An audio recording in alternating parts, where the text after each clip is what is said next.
Shalom, selamat pagi. Sate pagi hari ini bertemakan Awas, ada mertua galak. Karya Pendeta Andar Ismail dari seri buku Selamat Ribut Rukun, terbitan BPK Gunung Mulia. Siapa wanita dalam Alkitab yang paling bebas? Esther?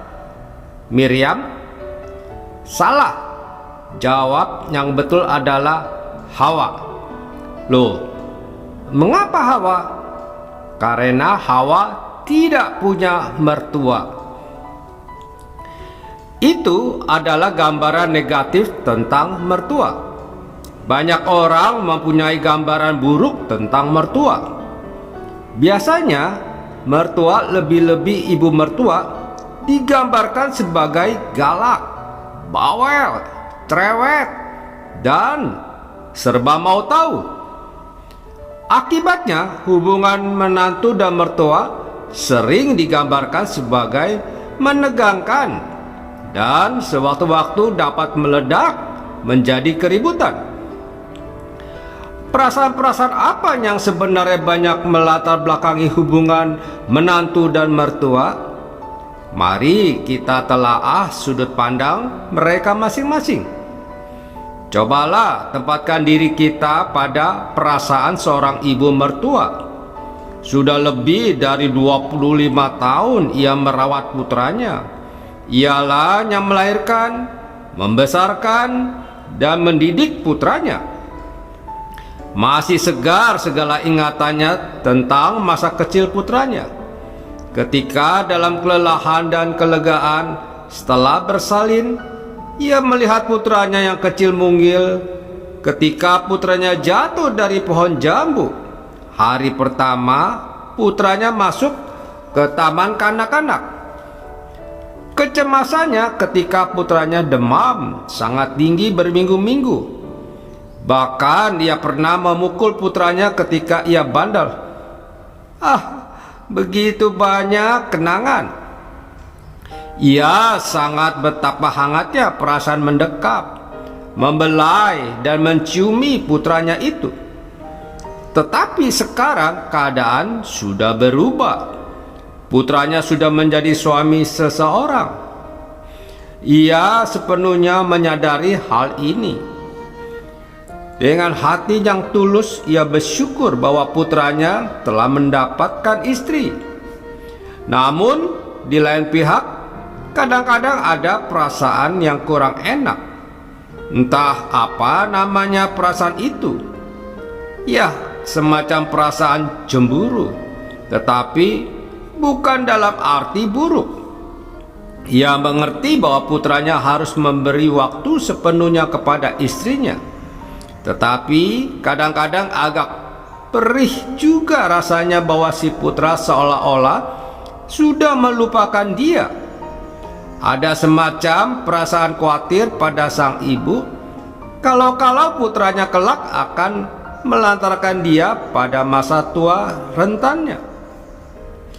Selanjutnya, marilah kita tempatkan diri pada perasaan pihak menantu. Ia merasa canggung tiap kali berhadapan dengan mertuanya. Ia merasa seolah-olah segala pekerjaannya diperiksa dan dinilai oleh mertuanya. Rasa kurang pasti menghantui dia apa gerangan penilaian mertuanya terhadap apa yang baru dimasaknya. Kadang-kadang ia merasa minder di depan mertuanya. Ia tidak sepandai mertuanya dalam hal ini dan itu. Ia takut kalau suaminya lebih memberi perhatian kepada sang ibu mertua atau ayah mertua ketimbang kepada dia. Ya, semacam perasaan cemburu. Begitulah. Menempatkan diri pada perasaan pihak lain seperti tersebut di atas dapat menolong kita untuk lebih hati-hati menahan diri dan bertenggang rasa.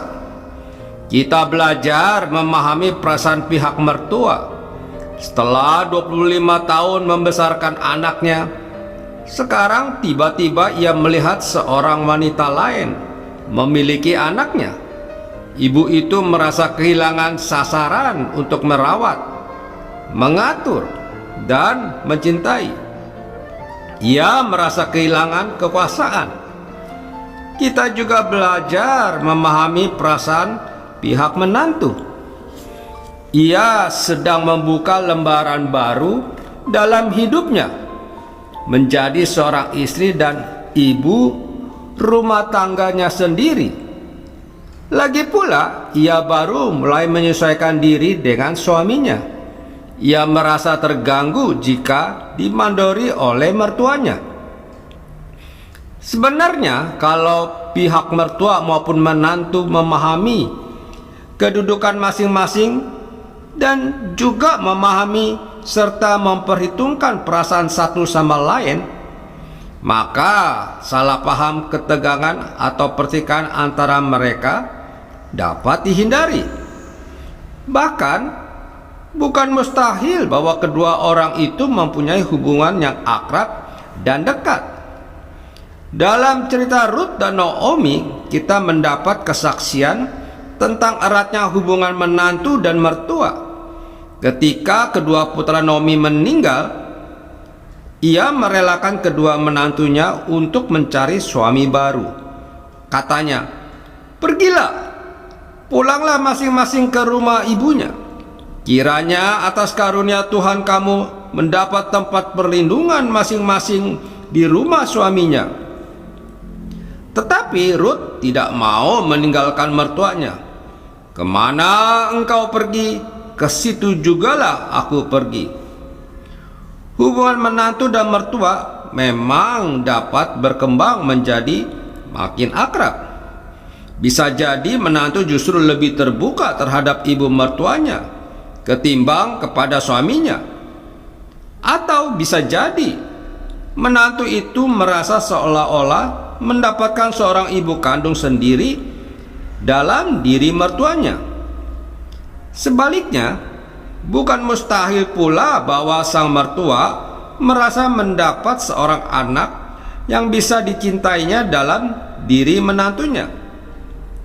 Kehadiran menantunya terasa mencerahkan dan membawa kegembiraan dalam hidupnya. Cobalah simak perasaan Grace Crowell dalam doa ini.